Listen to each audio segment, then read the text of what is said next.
Kasako Media, tunaangazia maisha, tunaandika kesho. Jeshi la polisi mkoa wa Kilimanjaro linawashikilia watuhumiwa 3 kwa tuhuma ya uvuvi haramu.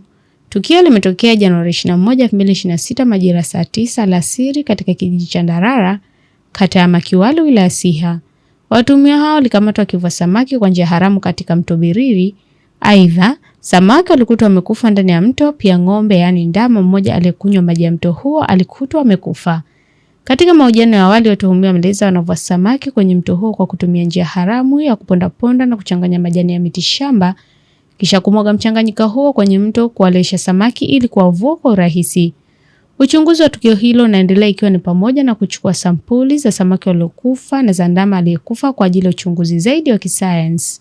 Jeshi la polisi mkoa wa Kilimanjaro linatoa wito kwa baadhi ya wananchi wenye tabia ya kuvua samaki kwa kutumia vitu ambavyo vinasababisha samaki kufa, kwani ni hatari kwa afya kwa wanaotumia samaki hao, wakiwemo wao wenyewe na familia zao. Aidha, pia ni uchafuzi wa maji ambayo yanatumika kwa shughuli mbalimbali. Nikusihi mtazamaji wa Kasako Media, kwa update zaidi unaweza kutufuatilia kupitia mitandao mbalimbali ya kijamii, ambapo Instagram na Facebook ni Kasako Media.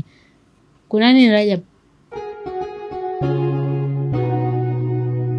Kasako Media, tunaangazia maisha, tunaandika kesho.